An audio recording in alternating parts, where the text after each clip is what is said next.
Hello everyone, welcome once again to Think Tank TV and thank you so much for joining me. Now there's something I observed, and that is the fact that one of the major things that is causing our country to be where it is today is nothing but greed.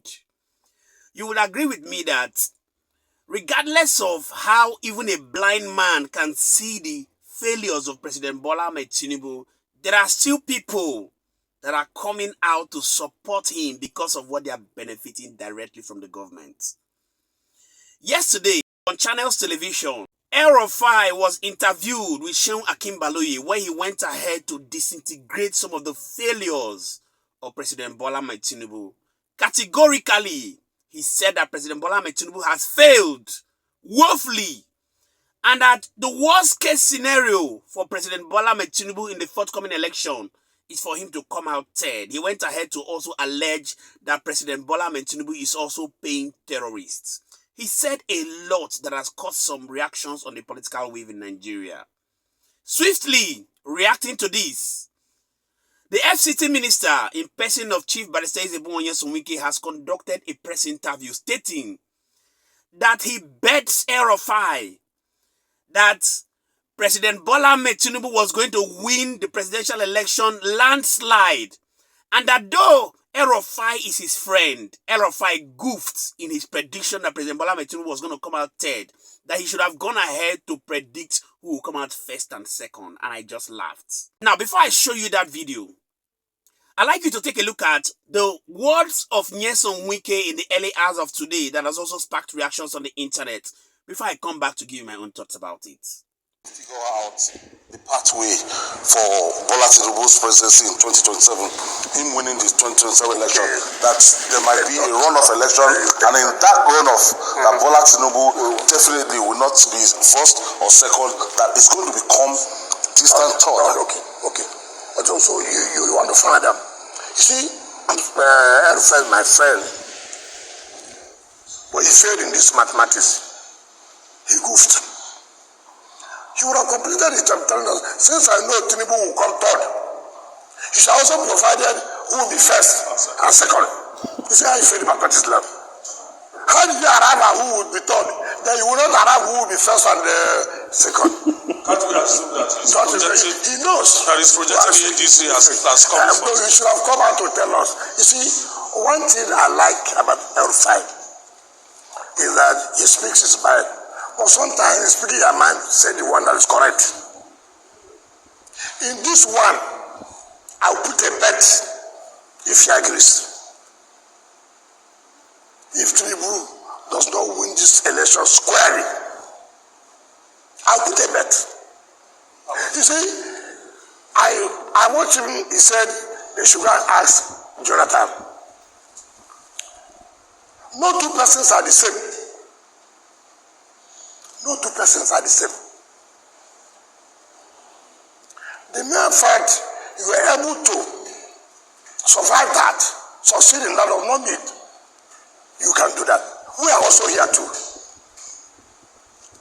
So as I'm sitting down here, do I look at somebody that you come and win River State? It's not possible. You don't foresee a runoff.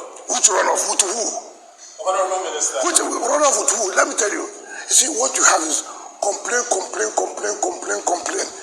They just did by-elections. Well, hold on, you ask a question. They just did by-elections. What happened? Complain. You see, we are used to complaining.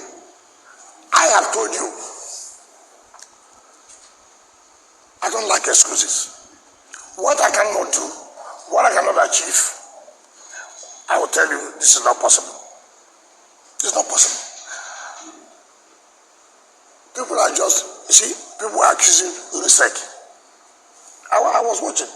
You've seen it for yourself. Now, for those of you who missed that video of yesterday, there's something that Elrufai said that is very remarkable.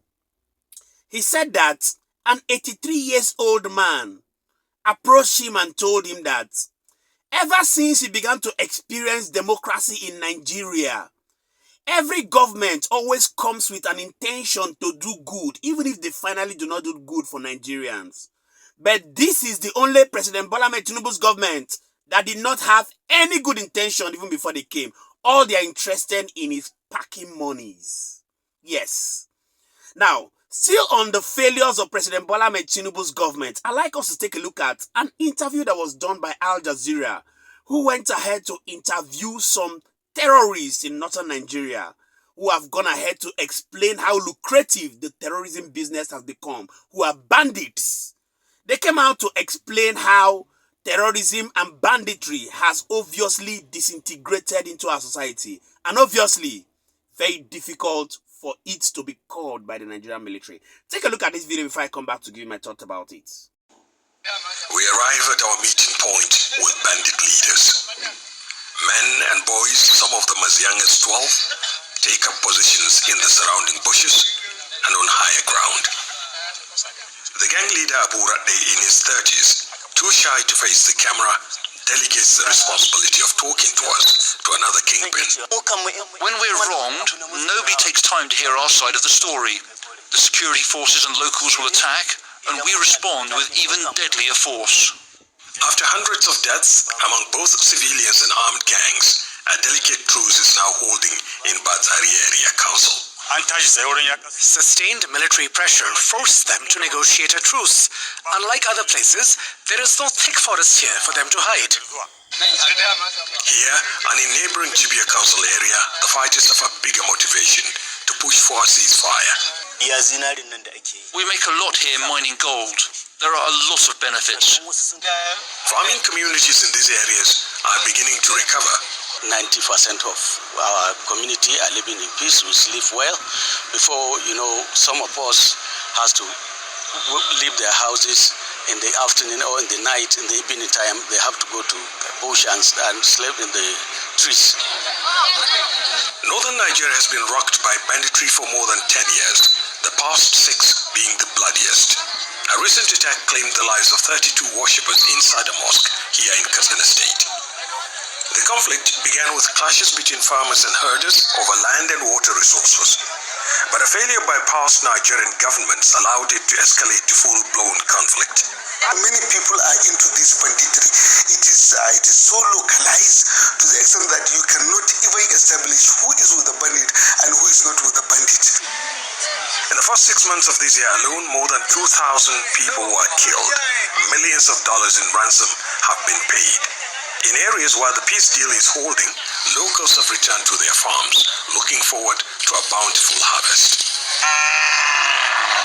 At Bazari Market, business is picking up. The truce has allowed bandits, most of them herders, access to hospitals and markets, facilities they couldn't get to while the killings continued. The truce has led to the resumption of economic and agricultural activities in some parts of Katsina State. This market in Bazari is seeing a steady increase in transactions, but many other communities in the state don't have such agreements, which means they still face the risk of attacks and kidnappings. Talks have failed in the past, and the state government is refusing direct talks with what it calls terrorists. We said we are not going to negotiate for this of weakness. And that's why we came all out, because we learned from the experience that we have had during the last administration. Government was begging criminals to come for truce. Analysts say the crisis has now become so complex that Nigeria may have missed the chance to stop it. But for residents of states ravaged by these criminal gangs, You've seen it for yourself how we have continued to politicize everything. And I keep saying it that this so-called democracy that is supposed to be the best form of government, has it actually done good for us as a people, or it has brought more harm than good?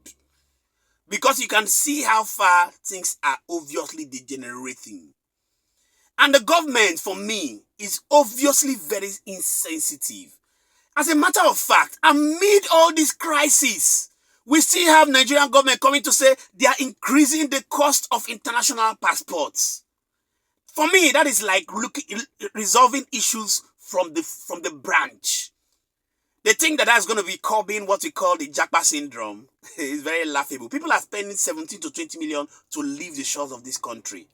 And it's not because they had that money. Some of them go ahead to borrow it. Some of them go ahead to sell their properties because it is becoming unbecoming that a person will have an issue with even feeding We are supposed to have food security, water security, education security.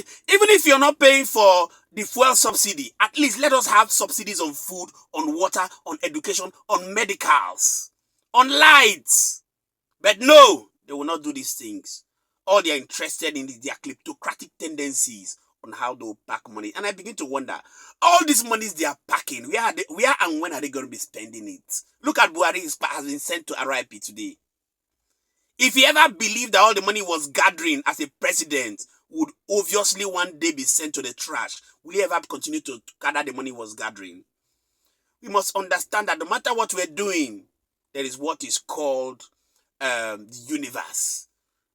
The universe will obviously ask us a question one day.